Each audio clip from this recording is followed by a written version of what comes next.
नमस्कार बाळांनो. इंजिनिअरिंगचे रजिस्ट्रेशन कधी सुरू होणार हे सर्व विद्यार्थ्यांना आतुरता होती. आता ती पूर्ण झालेली आहे. उद्या म्हणजे 28 जून पासून इंजिनिअरिंगचे रजिस्ट्रेशन सुरू होतात. तर आता नेमकी प्रोसेस काय आहे की सगळी प्रोसेस तर अजून आलेली नाहीये, पण फायनल मेरिट लिस्ट पर्यंतची प्रोसेसची म्हणजे सगळं शेड्यूल आलंय. त्याच्यानंतरचं जे काय शेड्यूल असेल थोड्या दिवसांनी. पण आता हे जे काय शेड्यूल आलेलं आहे ना, ते खूप महत्वाचं आहे. कारण का फ्रॉड कुठं होतात आणि तुमच्याकडून चुका पण होतात. ह्या गोष्टी कशा टाळायच्या आहेत हे आपण या व्हिडिओमध्ये कंप्लीट पाहू आणि जसं जसं पुढचं शेड्यूल येईल तसे व्हिडिओ बनवत राहू. आता एक मी कंप्लीट प्रोसेस सांगतोय जे जितकं आतापर्यंत डिटेल्स दिलेल्या आहेत सीईटी सेल कडून आणि त्यातल्या प्रत्येक गोष्टी हळूहळू आपण अपडेट करत जाऊया. ओके, तर पहिला पॉइंट, तर रजिस्ट्रेशन काय आहे? म्हणजे रजिस्ट्रेशन काय असतं की इंजिनिअरिंगसाठी आपण ऍडमिशन घेणार आहात, तर त्याच्यासाठी पहिला आपण ऍप्लिकेशन करायला पाहिजे. म्हणजे आपण फॉर्म भरायला लागतो. तो फॉर्म ऑनलाईन पद्धतीने असतोय आणि त्याची तारीख आहे 28 जून पासून 8 जुलै पर्यंत आहे. आणि इथं तुम्हाला एक मार्क केला असेल तिथं, कारण ही डेट फिक्स नसते. काही दिवस, एखादा आठवडा, 4-5 दिवस ही नेहमी वाढते. पण आता तरी आपण समजून घेऊ की बाबा 28 तारखेपासून 8 तारखेपर्यंत आपल्याला एक वेळ दिलेली आहे. मग आता ही वेळ दिलेल्या ह्याच्यामध्ये काय असेल की रजिस्ट्रेशन म्हणजे आपण ऍप्लिकेशन करायचं आहे. तर सगळ्यात महत्वाचा मुद्दा येतो की ते कुठं करायचं. ठीक आहे, रजिस्ट्रेशन हे ऑनलाईन असेल. मग काही मुलं म्हणतात सर आम्ही घरी बसून करू का, काही मुलं म्हणतात मोबाईलवर करू का, किंवा त्याच्या पुढे जाऊन काही विद्यार्थी म्हणतात की सर आमच्या दादानं ते व्हिडिओ पाहिलाय, मी ते पाहून करू का. तर ह्याचा प्रश्नच जो असतो ना हा विद्यार्थ्यांचा, हा साहजिक आहे की कसं करायचं असतं. तर सगळ्यात मी महत्वाचा मुद्दा इथं मांडेन की रजिस्ट्रेशन तुम्ही जवळच्या एका कॉलेजमध्ये जाऊन करा. तुम्ही म्हणणार का, कॉलेजमध्ये फ्रॉड होतात तुम्हीच म्हणताय. परत कॉलेजमध्ये जाऊन आणि करायचं झालं तर डिटेलमध्ये आपण बोलू. एक तर आपल्याला कसे फॉर्म भरायचे माहिती नाहीये. हा, फॉर्म भरायचा मी एक सॅम्पल मी स्वतः भरून व्हिडिओ अपलोड करतोय उद्या संध्याकाळी किंवा परवा. कारण काय आहे की आता उद्या सकाळी सुरू होईल आणि ती प्रोसेस सगळी थोडीशी पाहावी लागेल.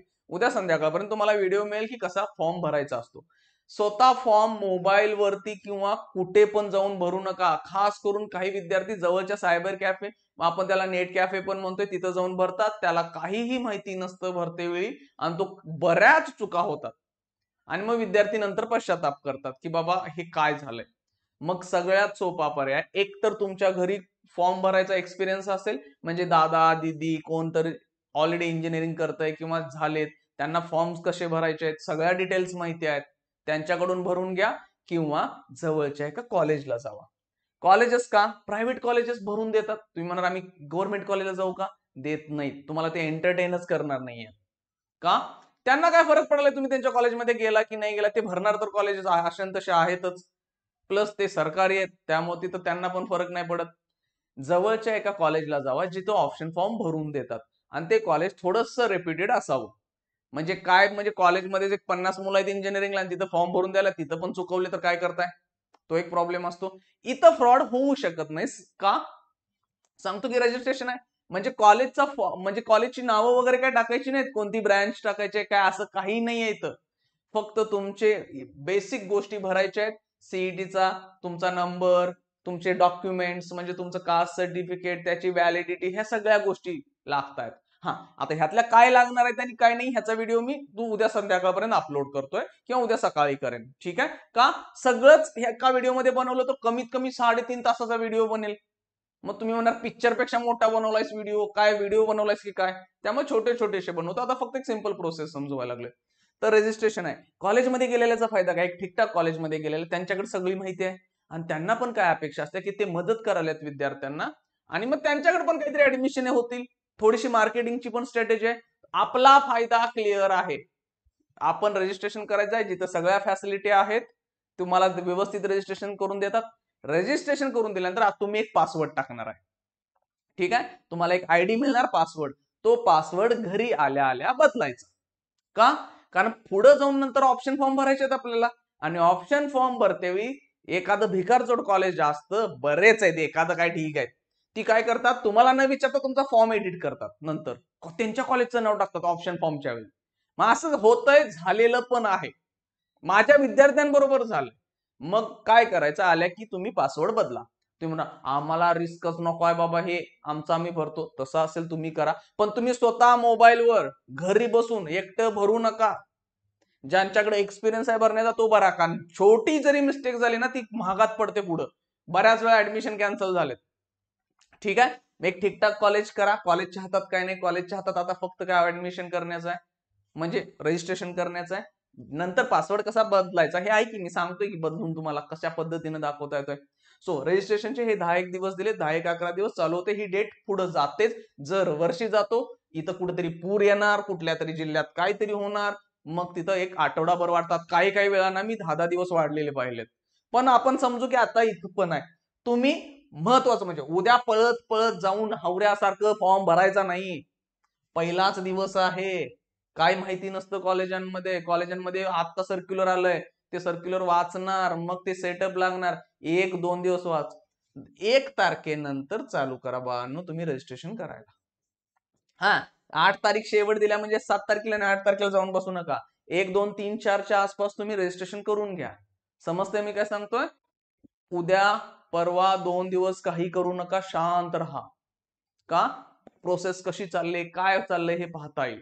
ओके, मग हे रजिस्ट्रेशन आहे म्हणजे सिंपल तुमचे डॉक्युमेंट्स काय काय आहेत, कुठला तुमच्या कास्ट सर्टिफिकेट आहेत, मार्क्स आहेत, ते सगळा डेटा फिल करायचा आहे. रजिस्ट्रेशन झालं. ठीक आहे, पुढे व्हेरिफिकेशन असताना हे महत्वाचं असतं. म्हणजे तुम्ही जे रजिस्ट्रेशन केलंय ना, त्या रजिस्ट्रेशन करण्यामध्ये तुम्ही काय काय सांगितलंय की तुम्ही कुठल्या कास्टचे आहात, तुमचा इन्कम म्हणजे नॉन क्रिमिलियर, तुम्ही जे काय दिले ते खरं आहे का हे पाहण्यासाठी व्हेरिफिकेशन असतं. मग ते कधी व्हेरिफिकेशन करायचं आहे? 30 तारखेपासून 9 तारखेपर्यंत आहे.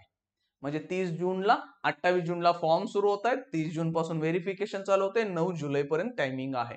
मग ते 2 पद्धतीचे व्हेरिफिकेशन आहेत, एक ऑनलाईन आहे आणि दुसरं ऑफलाईन आहे.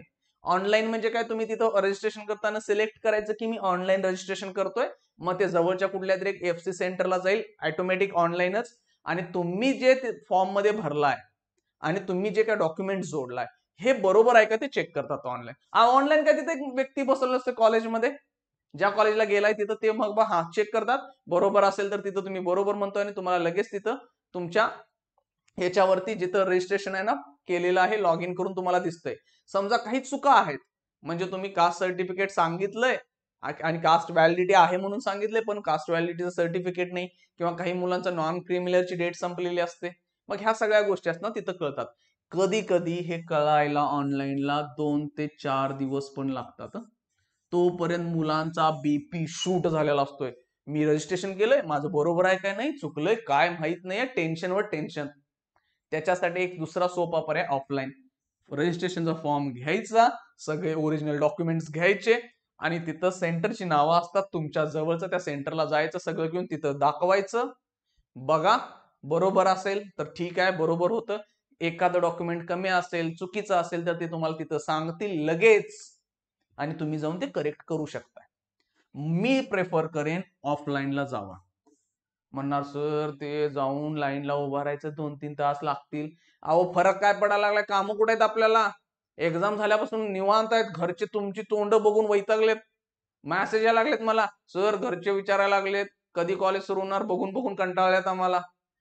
ही प्रोसेस खूप दिवस चालणार आहे. त्यांना मी सांगा म्हणते घरच्यांना की बाबा अजून आमचं तोंड 1-1.5 महिना 2 महिने बघायचंच आहे. ठीक आहे, ऑफलाईनला जावा, कामं काय नाही आहेत, बिंदास कळते, BP शूट होत नाही. तुम्ही म्हणा सर माझ्या घरापासून 100 किलोमीटर FC सेंटर लांब आहे, असं कुठं नाही आहे. FC सेंटर तुमच्या आसपास जवळच एखादं इंजिनिअरिंग कॉलेज असतं, कुठलं पण असू दे, काय नाही, तिथलं नाव चूज करा आणि चला. ऑफलाईनला गेलं लगेच कळेल तुमचे डॉक्युमेंट्स बरोबर आहेत, सगळं असेल, चला. ऑनलाईन तुम्हाला वाटतंय करायचं आहे, 2-3 दिवस तुमच्याकडे पेशन्स असतात, 2-4 दिवस पण लागतात नंतर नंतर, कारण जवळपास 1.5-1 लाख विद्यार्थी ऍडमिशन्स घेणार आहेत. त्यामुळे तेवढं तुमच्याकडे पेशन्स आहे, फरक नाही पडत सर माझं सगळं करेक्ट आहे तर ऑनलाईनला जावा. बेस्ट वे म्हणतो ऑफलाईन आहे, एखाद्या कॉलेजला जाऊन निवांत टाइमपास करून येणं. मग हे झालं व्हेरिफिकेशन. चुकीचं असलं तर इथं ऑनलाईनला कळेल तुम्हाला 1-2 दिवसांमध्ये, काही काही 3-4 दिवस पण लागतात. जाऊन तिथं करेक्शन, नवीन डॉक्युमेंट्स काढायचे, सबमिट करायचे आणि मग व्हेरिफिकेशन करायचं. ऑफलाईनला काय त्याच वेळी कळते ज्या दिवशी गेलाय तुम्ही. मग तिथं पण बरोबर असेल तर ठीक, चुकीचं असेल परत नवीन डॉक्युमेंट्स काढा आणि परत सबमिट करा. त्याच्यासाठी तुम्हाला किती 30 पासून 9 जुलै पर्यंत आहे. Okay, then provisional merit list. हे 12 जुलैला लागेल. आता हे नेमकं काय आहे प्रोव्हिजनल मेरिट लिस्ट म्हणजे? आता 4.5 लाखच्या आसपास विद्यार्थ्यांनी सीईटी दिल्या मॅथमॅटिक्सची. सगळेच विद्यार्थी थोडीच इंजिनिअरिंगला ऍडमिशन घेणार आहेत. तुम्ही म्हणणार आहो सर फॉर्म सीईटीचा दिलाय म्हणून घेणार असतील. बाळांनो त्यात दोन्ही ग्रुप असणारे बरेच विद्यार्थी असतात, किंवा काही विद्यार्थ्यांनी बीएससी ला ऍडमिशन घेतलंय, पण मॅथची सीईटी दिल्या काही विद्यार्थ्यांनी ती फार्मसीला पण घेणार आहेत. त्यामुळे 4.5 लाख मधले 2-1 लाख पण जात नसतात. आता मागच्या वर्षी मी सांगितलंय ना 1.7 म्हणजे 1,70,000 विद्यार्थ्यांनी फक्त फॉर्म भरलेला, रजिस्ट्रेशन केलं ह्याचा अर्थ असा नाही की ते ऍडमिशन पण घेणार आहे. मागच्या वर्षी 4.25च्या अराउंड किंवा 4 लाखांपेक्षा जास्तींनी सीईटी दिली. आले कधी इंजिनिअरिंगला ऍडमिशन घ्यायला 1,70,000. त्यातल्यांनी पण कमी जणांनी घेतलं. हे सगळा डेटा मिळतोय. त्यामुळं 2-1 लाख जात नाहीत, पण मी समजतो जाणार आहेत. ठीक आहे. तर त्यामधले मेरिट लिस्ट लागते मार्क्स नुसार त्यांच्या, आणि तिथं रँक येते. तुम्ही म्हणा सर मग रँकचा फायदा? हे बघा, रँकचा फायदा होतो की नाही होते ती वेगळी गोष्ट असते. कारण कसं असतं, आता समजा मी एका पुण्यातल्या कॉलेजला ऍडमिशन घेणार आहे, तर मागच्या वर्षीच्या रँक शेवटचा रँक किती आलाय तो पाहतात आणि मुलं म्हणतात सर माझा त्याच्या एवढा आहे किंवा त्याच्यापेक्षा जास्त आहे, मग काय होईल? बाळांनो त्या रँक मधली समजा एक 10,000 रँकला एखादं कॉलेज मिळालंय, तर त्या पहिल्या 10,000 मधली मुलांनी मागच्या वर्षी तिथं अप्लाय थोड्यांनी केला ना, ह्या वर्षी पहिल्या 10,000 मधली ती पुण्यातली किंवा त्या कॉलेजला अप्लाय करणारे किती विद्यार्थी तुम्हाला माहिती आहेत का? किंवा त्यामध्ये किती कास्ट आहेत ते माहिती आहे का तुम्हाला? मग ही सगळी प्रोबॅबिलिटी असते, ते बघून लय मोठा त्रास होत नाही.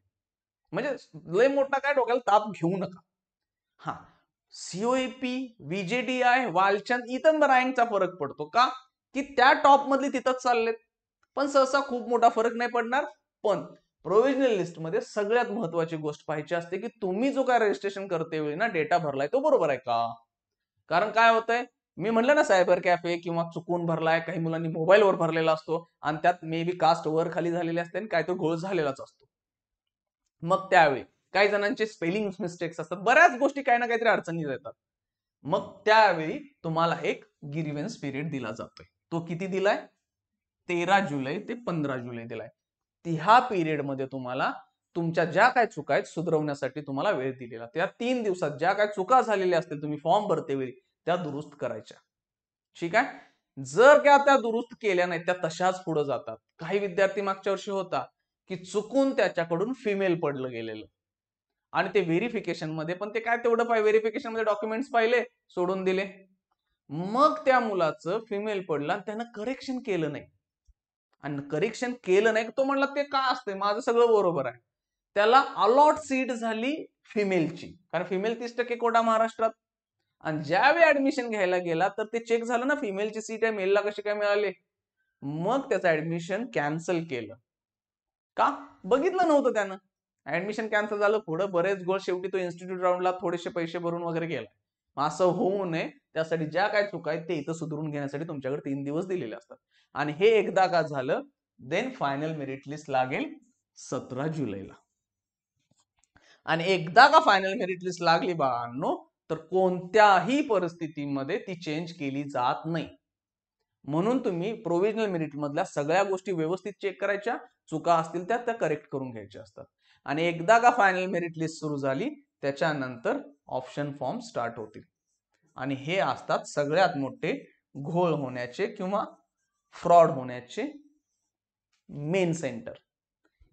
ऑप्शन फॉर्म मध्येच घोळ केला जातोय, कारण का जे कॉलेजेस भरत नाहीत ना ती मुलांच्या मागे लागतात, फोर्स करतात.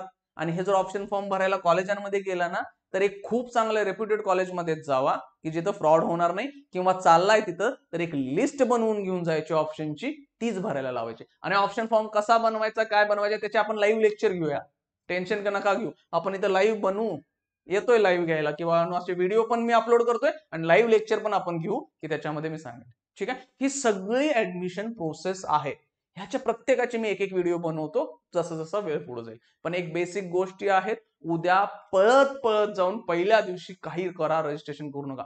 2-3 दिवस घ्या, बरेच 10-11 दिवस दिलेत, कारण जर तुम्ही केला तर चुका झाल्या तर त्या परत आणि प्रॉब्लेम क्रिएट करतात.